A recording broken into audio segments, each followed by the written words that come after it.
Welcome back, everybody, to the deep dive. This time, we're going to be taking a deep dive into the world of freshwater.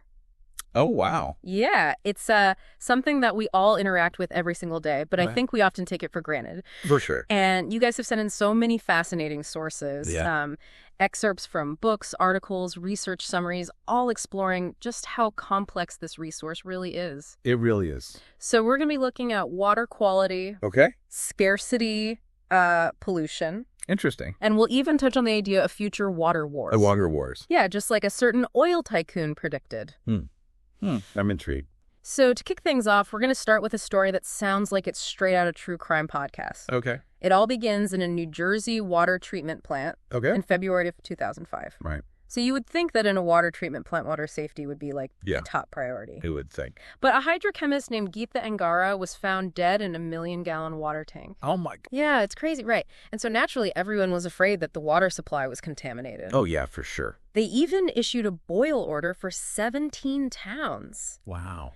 But here's the thing. The investigation found that the plant had a history of safety violations. Oh, no. Including a malfunctioning sensor in that very tank where she was found. Oh, wow. So it makes you think if a body could go unnoticed for that long, what else could be slipping through the cracks? That's a really good point. Right? And the murder is still unsolved to this day. Really? But it really serves as a wake-up call about how vulnerable these water systems can be. It really does make you think about that. Yeah, so speaking of vulnerabilities, let's talk about this kind of paradox we're living in. Okay. Because in America, we tend to think we have the best water. Right. Abundant, clean water.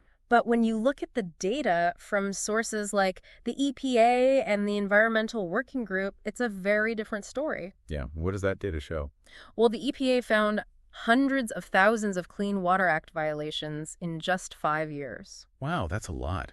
And the EWG's research found that tap water in 45 states was contaminated with hundreds of pollutants. Seriously? Yeah, and many of these pollutants aren't even regulated. Oh, geez. You would think bottled water would be a safer bet, but those same reports show that even bottled water isn't immune to this. So there's contamination in bottled water, too? It's not looking good. And, we don't know the full extent of the health implications from all these pollutants. Right. But some have been linked to certain cancers and other serious health issues. It's scary to think about what we're putting into our bodies. Yeah. And it's not just about human health either. Right. We have to think about the entire ecosystem. Of course. All the aquatic life, the balance of watersheds, it's a cascade of negative consequences for the environment. It all comes back to that interconnectedness, doesn't it? And it all comes back to the water. Yeah, that's a great point. So these findings really highlight that we need to rethink how we manage water and invest in solutions to protect both human and environmental health. Absolutely. It's not just about the quantity. It's about the quality, too. Exactly. And speaking of quantity, that's another major issue that came up in all the material. Right. The looming threat of water scarcity. Alex Prudhomme, in his book, The Ripple Effect. Oh, yeah. I've heard of that. He points out that global water consumption doubles every 20 years. Wow. And experts predict that by 2030, demand will exceed supply by 40%. That's crazy. Yeah, it's easy to think that water scarcity is a problem for developing countries. Right. But even here in the U.S., we're seeing signs of strain. Like where? Well, think about those dry western cities like Denver, Phoenix, Las Vegas. Oh, yeah, good point. They rely heavily on sources like the Colorado River, which is already over-allocated and facing drought and population growth. There's a lot of pressure on one river. It really shows that water scarcity is a global issue with very local consequences. I see what you mean. Yeah, and it brings us to another critical point, which is our water infrastructure.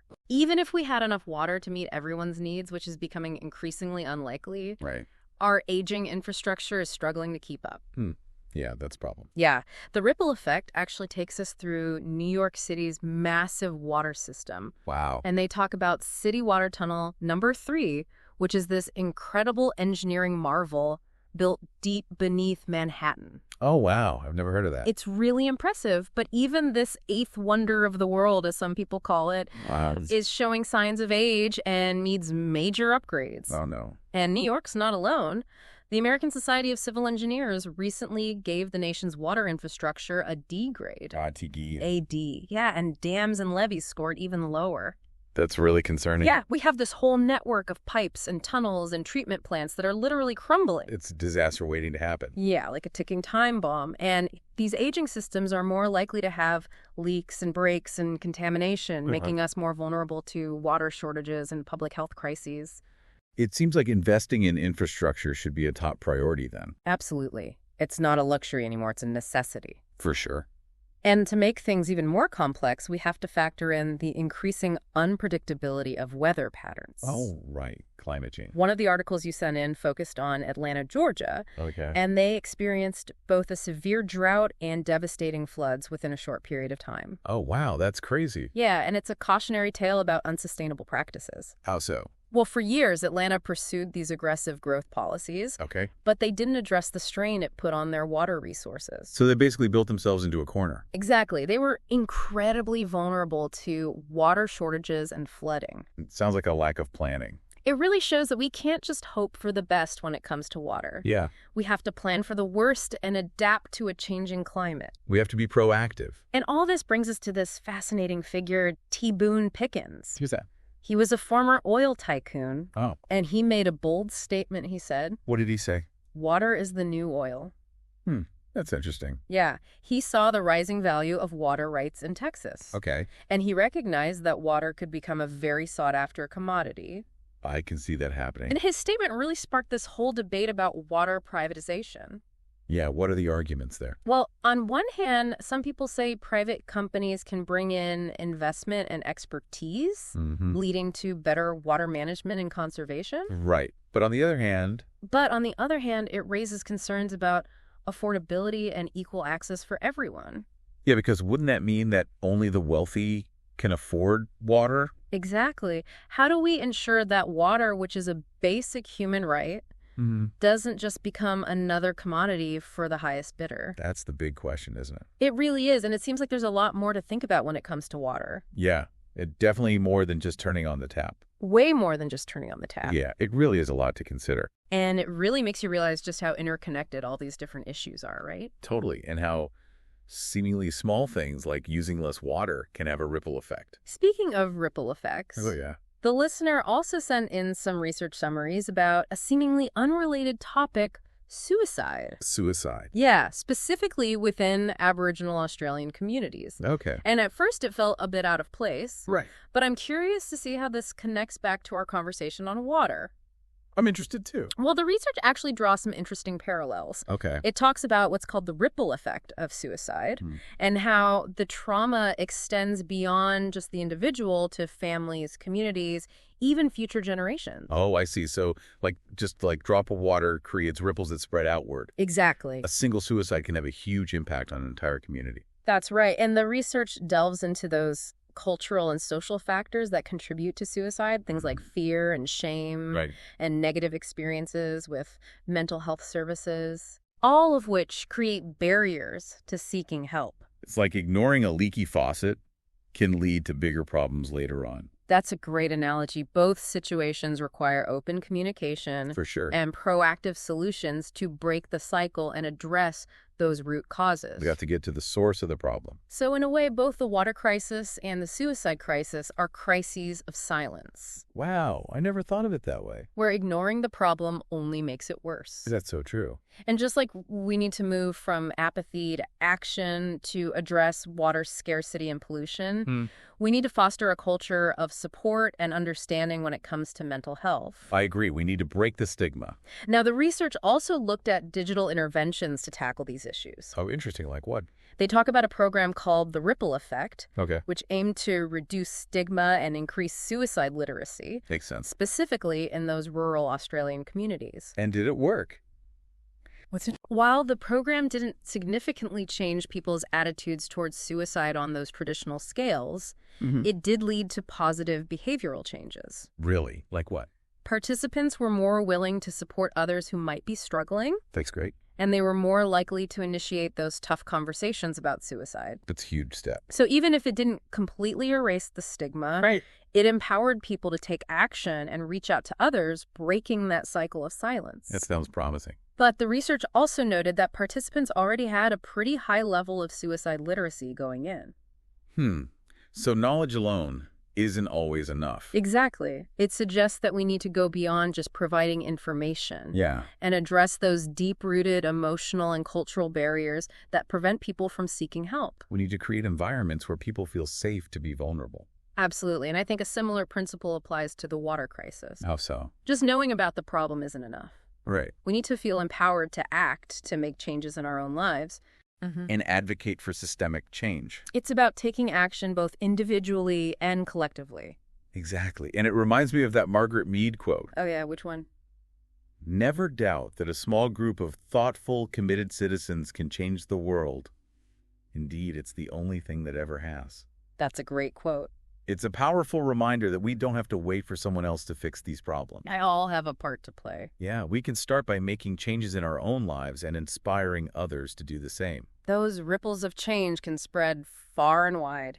This whole conversation has really highlighted how interconnected these issues are. Definitely water scarcity, pollution, suicide, mental health. It's all part of a larger web. And the solutions often lie in recognizing those connections. Working together to create a more sustainable and equitable world. I think one of the most important takeaways is that both water and mental health are fundamental human rights. Absolutely. We need to approach them with that understanding in mind. Ensuring that everyone has access to clean, safe water and the support they need to thrive.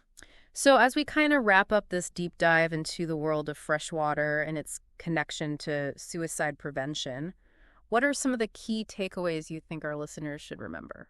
Well, I think the biggest one is that water isn't just this passive resource we can take for granted, Right. It's a really dynamic and fragile system.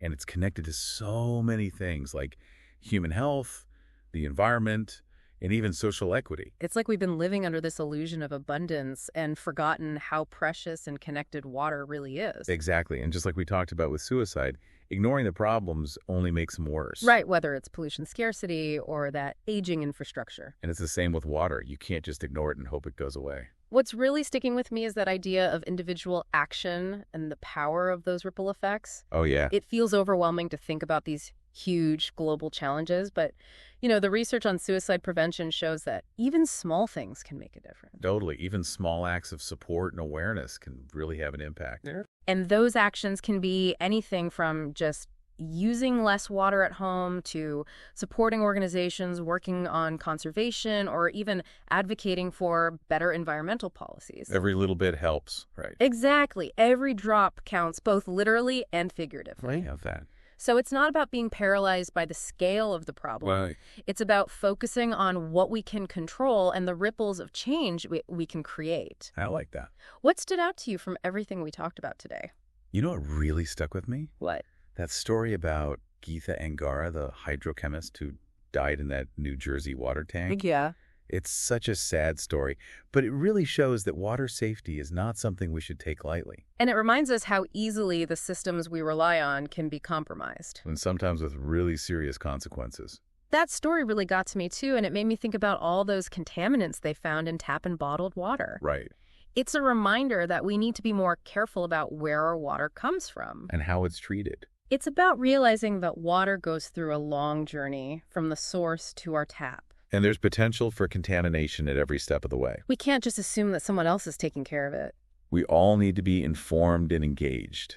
This deep dive has really shown me that water isn't just an environmental issue. Right. It's so much more than that. It's a social justice issue, a health issue, an economic issue. It's all connected. And the decisions we make today about water will impact generations to come. It's about the future. So as we wrap up, I want to leave everyone with one final thought. Okay. Given all the challenges surrounding fresh water, what are some new solutions we could explore to ensure everyone has access to this vital resource? Ooh, that's a good question. What are the next steps that will help us create positive change? Well, we've just scratched the surface today, but there are so many possibilities out there. Like what? Things like desalination technologies, rainwater harvesting, more efficient farming practices. We could even explore water-based renewable energy. It's about thinking outside the box and embracing new ideas. New technologies and new ways of thinking about water. Who knows, maybe one of our listeners will come up with the next big solution that changes how we manage and value water. That'd be amazing. Thanks for joining us on this deep dive into the world of freshwater. It's been fun. We hope you found it as interesting and thought-provoking as we did. Me too. Until next time, keep those ripples of change flowing.